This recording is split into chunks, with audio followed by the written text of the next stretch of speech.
Hello নমস্কার, it's by মধুলিকায় আপনাদের সকলকে স্বাগত। আজকে আমি শেয়ার করছি ইটস বাই মধুলিকা থেকে আমার পছন্দের দুটো কপির রেসিপি। একটা বাঁধাকপির আর একটা ফুলকপির। দুটোই একদম অন্যরকম রেসিপি, আপনারা অনেকেই হয়তো একটু ট্রাই করেননি। আমার প্রথম রেসিপি বাঁধাকপির দোরমা। এই রেসিপির জন্য যে বাঁধাকপিটা লাগে সেটাকে বলা হয় নারকেলি বাঁধাকপি।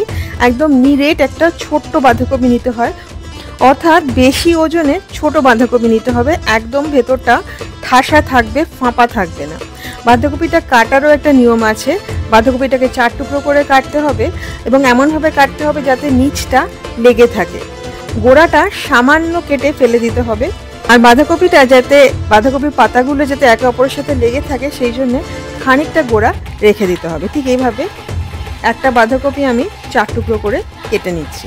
এইবারে বাঁধাকপিটাকে বেঁধে নিতে হবে। বাড়িতে থাকা সাদা সুতো দিয়ে বেঁধে নেবেন, যে কোনো সাদা সুতো দিয়ে বাঁধলেই ভালো, রঙিন সুতো না হলেই হবে। বেঁধে নিতে হবে এই কারণে যাতে বাঁধাকপিটা রান্না করার সময় খুলে না যায়, বাঁধাকপিটা যাতে 4টে টুকরোই আস্ত থাকে। এছাড়া লাগছে গরম মশলা ফোড়নের জন্য। গোটা গরম মশলার মধ্যে লাগছে দারচিনি আর এলাচ, দুটোকেই থেতো করে নিতে হবে যাতে ফোড়নের সময় তেলে ভাজার সময় না ফাটে। আর নিয়েছি বাঁধাকপি তরকারিতে যেই জিনিসটা খুব ভালো যায় সেটা হচ্ছে মটরশুঁটি, হাফ কাপ মটরশুঁটি। রান্নাটা শুরু করা যাক। আমি একটা ফ্রাই প্যানে করছি, ভাজতে সুবিধা হবে বলে রিফাইন্ড অয়েল ফ্রাই প্যানে দিয়ে তার মধ্যে বাঁধাকপিগুলো এক এক করে দিয়ে দিচ্ছি। হাই ফ্লেমে ভাজতে হবে এবং লাল লাল করে ভেজে নিতে হবে যাতে চারপাশটা লাল হয়, ভেতরটা কিন্তু সিদ্ধ হবে না, জাস্ট বাইরেটা লাল হবে। এক পিঠ ভাজা হয়ে গেলে উল্টে অন্য পিঠটাও একইভাবে ভেজে নিতে হবে। খুব সুন্দর একটা লাল রং আসা অবধি, ঠিক এইরকম একটা গোল্ডেন ব্রাউন কালার আসবে। খুব বেশিও ভাজবেন না, এক একটা পিঠ 2 মিনিট মতো ভেজে নিলেই হবে। আর ডুবো তেলে ভাজার কিন্তু দরকার নেই, একটু কম তেলে এইভাবে সাঁতলে নিলেই হবে। একটা মশলা বানাতে হবে, একটা পেস্ট বানাতে হবে। তার জন্য নিয়ে নিয়েছি একটা মাঝারি সাইজের টমেটো, 8 টুকরো করে কেটে নেব। রান্নায় আমি যেসব উপকরণ ইউজ করছি সমস্ত উপকরণের লিস্ট রান্নার নিচে ডেসক্রিপশন বক্সে শেয়ার করা থাকবে। টমেটো ছাড়া নিয়ে নিয়েছি কাজু বাদাম, 8টা থেকে 10টা কাজু বাদাম নিতে হবে। আমি 8টা কাজু বাদাম নিয়ে নিয়েছি। 2 থেকে 3টে কাঁচা লঙ্কা লাগবে। আমি 2টো কাঁচা লঙ্কা আর কাজু বাদামটা আগে গুঁড়িয়ে নিচ্ছি, তারপরে তার মধ্যে দিয়ে দেবো বীজ ছাড়ানো কেটে রাখা টমেটো, দিয়ে একটা মিহি পেস্ট বানিয়ে নিতে হবে।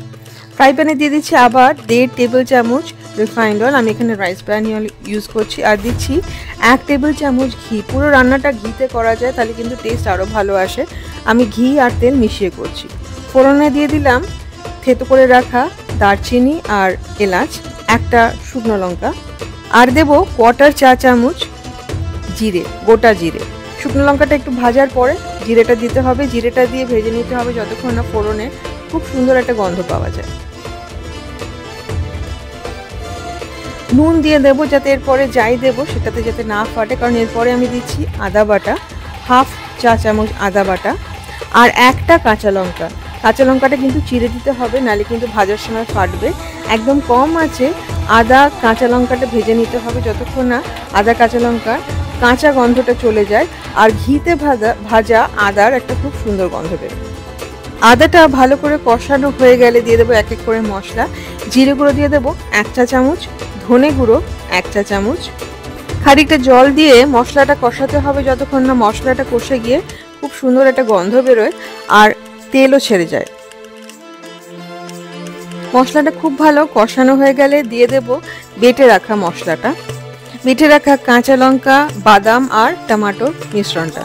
মিক্সির বাটিটা ধুয়ে জলটাও দিয়ে দেবো। আর দেবো গরম মশলা। গরম মশলা দিয়ে দেবো 1/4 চা চামচ। পুরো মশলাটা ভালো করে মিশিয়ে কষাতে থাকতে হবে আরেকবার, যতক্ষণ না মশলাটা কষে গিয়ে তেল বেরিয়ে আসে। মশলাটার মধ্যে যেহেতু বাদাম বাটা আছে সুতরাং ক্রমাগত নাড়তে হবে, নাহলে কিন্তু নিচে লেগে যেতে পারে। মশলাটা কষাতে কষাতে মনে পড়লো ফোড়নে তেজপাতাটা দিতে ভুলে গেছি, সুতরাং এখন দিয়ে দিচ্ছি তেজপাতাটা।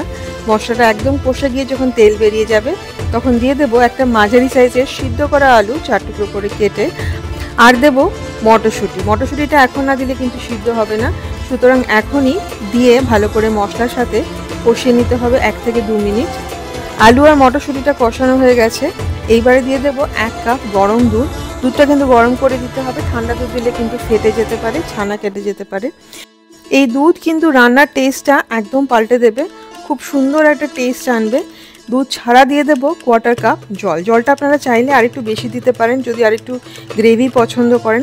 এই রান্নাটা কিন্তু একটু মাখা মাখাই হয়, তবে ঝোলটা খেতে এত টেস্টি হয় যে ঝোলটা বাড়ানোর জন্য আরও হাফ কাপ জল কিন্তু আপনারা দিয়ে দিতে পারেন। ঝোলটা ফুটে উঠলে দিয়ে দেবো ভেজে রাখা বাঁধাকপি। ঝোলের মধ্যে বাঁধাকপিটা দেওয়ার পরেই রিয়েলাইজ করলাম যে ঝোলের মধ্যে কিন্তু বাঁধাকপিটা পুরো ডুববে না, যেটা খুব দরকার। সুতরাং আমি পুরো রান্নাটা ট্রান্সফার করে নিচ্ছি একটা কড়াইতে।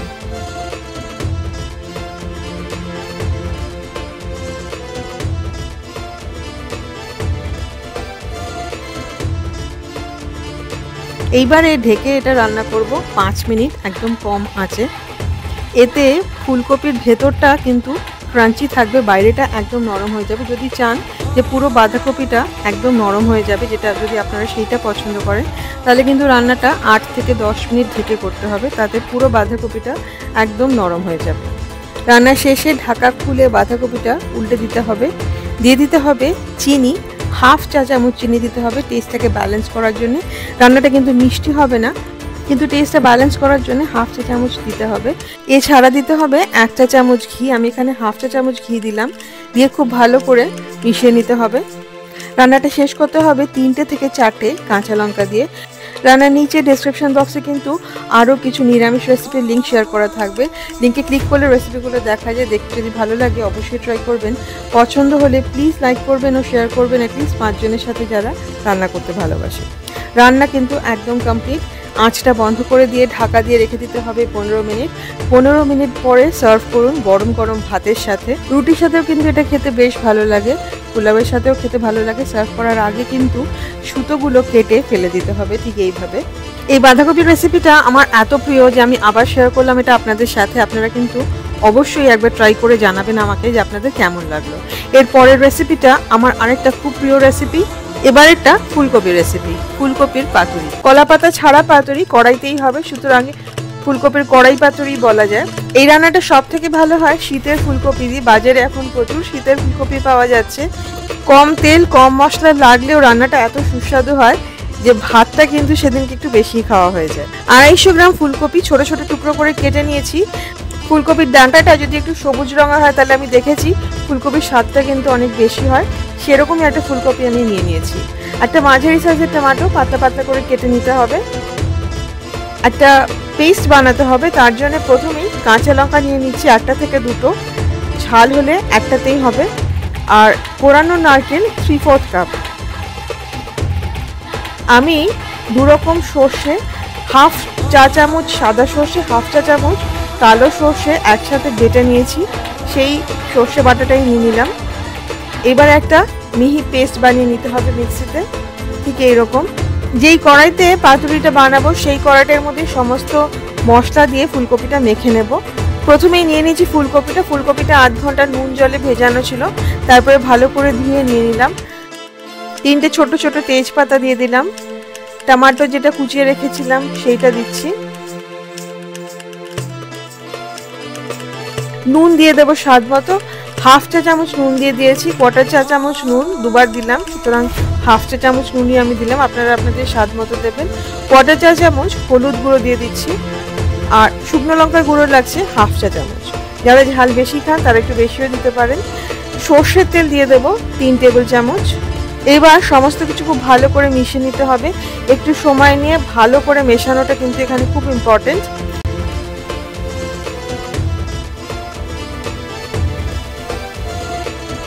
ফুলকপি মাখা কড়াইতে এবার গ্যাসে বসিয়ে 5 থেকে 7 মিনিট ঢাকা দিয়ে একদম কম আঁচে রান্না করতে হবে।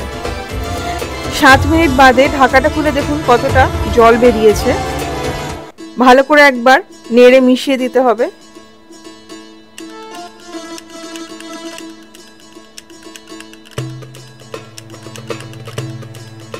দিয়ে দেব সর্ষে আর নারকেল বাটাটা।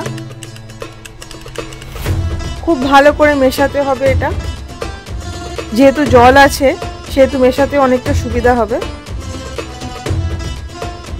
মশলাটা ভালো করে মিশিয়ে নিয়ে ঢেকে আবার রান্না করতে হবে 2 থেকে 3 মিনিট একদম কম আঁচে।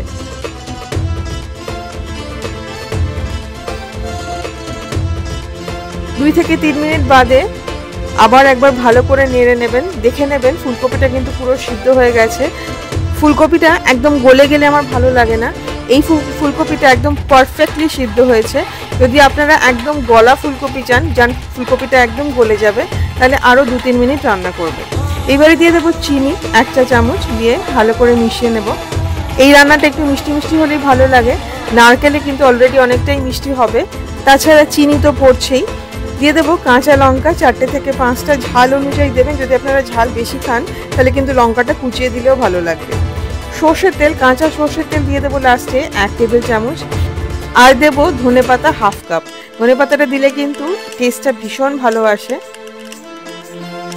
ধনেপাতাটা দিয়ে খুব ভালো করে মেশাতে হবে এবং ভেজে নিতে হবে আরও 2 মিনিট মতো।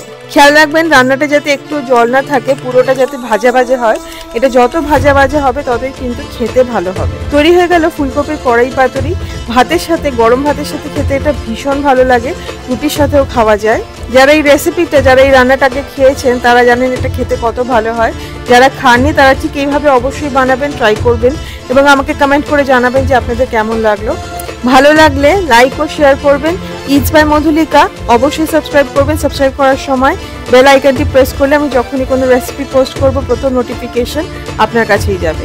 দেখা হচ্ছে খুব শিগগিরই একটি নতুন রেসিপির সাথে। Happy cooking, thank you.